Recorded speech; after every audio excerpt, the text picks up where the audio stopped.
ओम नमो भगवते वासुदेवाय। प्यारे भक्तों, हम श्रीमद् भगवद गीता के 6ठे अध्याय ध्यान योग का श्रवण कर रहे हैं। अभी हमने श्लोक संख्या 5 का पिछली वीडियो में श्रवण किया था। आज हम श्लोक संख्या 6 का श्रवण करेंगे। श्लोक संख्या 5 में हमने श्रवण किया था कि मनुष्य को चाहिए कि वह स्वयं अपना उद्धार करे। किसकी सहायता से? मन की सहायता से, और अपने को नीचे न गिरने दे। फिर कहा था कि मन ही हमें बांधता है, वही हमारा मित्र है और वही हमारा शत्रु है, क्योंकि मन ही मनुष्य के बंधन और मोक्ष का कारण बनता है। इसलिए जब हम उससे विरक्त हो जाते हैं तो मोक्ष का कारण है। जब हम उसमें मोह माया में बंध जाते हैं तो वही हमारा बंधन का कारण होता है। तो आइए श्लोक संख्या 6 में क्या है, इसमें भी यही बताया कि जिसने मन को जीत लिया है उसके लिए तो मन बहुत अच्छा मित्र है, और जो अपने मन को नहीं जीत पाया है उसके लिए मन बहुत बड़ा शत्रु के समान है। तो आइए श्लोक संख्या 6। बंधुरात्मात्मन तस्य येनात्मैवात्मना जितः अनात्मनस्तु शत्रुत्वे वर्तेतात्मैव शत्रुवत्। शब्दार्थ, बंधु, बंधु का मतलब होता मित्र। आत्मा, आत्मा होता मन। आत्मन है, आत्मन है जीव का। जीव का मन क्या है? मित्र है। तस्य उसका, येन जिससे, आत्मा मन, एवं निश्चय ही, आत्मना जीवात्मा के द्वारा, जीता है जीत लिया है।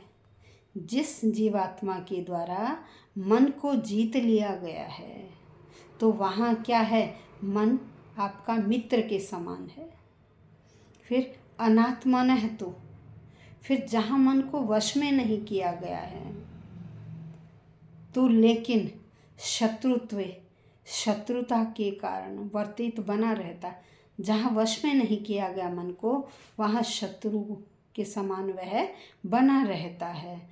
आत्मैव और वही मन शत्रुवत, किसकी भांति? शत्रु की तरह, शत्रु का कारण बना रहता है और शत्रु की भांति वह बना रहता है। यहाँ श्री कृष्ण कहते हैं, हे अर्जुन, जिसने मन को जीत लिया है उसके लिए मन सबसे बड़ा मित्र है, किंतु जो मन को जीत नहीं पाया उसके लिए मन सबसे बड़ा शत्रु है। अष्टांग योग में भी मन को वश में करने का अभ्यास कराया जाता है, जिससे जब मन हमारे वश में हो जाता है तो हम अपने लक्ष्य को बहुत आसानी से प्राप्त कर लेते हैं। जब तक मन हमारे वश में नहीं होता तो योगाभ्यास करना भी केवल समय नष्ट करना है।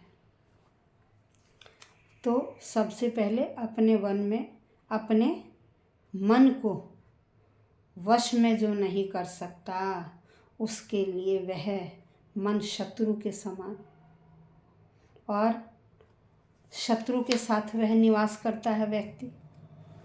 इस तरह उसका जीवन और लक्ष्य दोनों ही नष्ट हो जाते हैं, क्योंकि मनुष्य का इधर उधर भागता रहता है, वह अपने लक्ष्य तक सही तरह से नहीं पहुंच पाता है।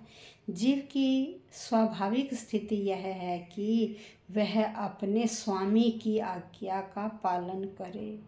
किसकी? मन की आज्ञा का पालन करे।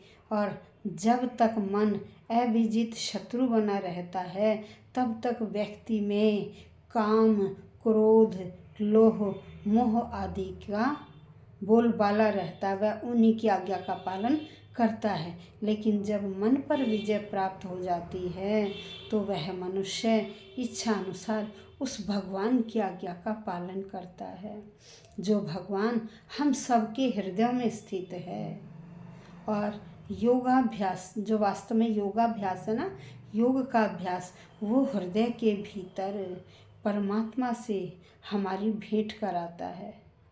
और हम उनकी आज्ञा का पालन करते हैं। यही आत्म साक्षात्कार है।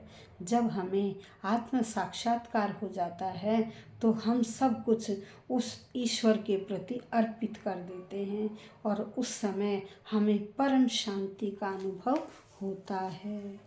यह आज हमने श्लोक संख्या 6 का श्रवण किया। धन्यवाद भक्तों।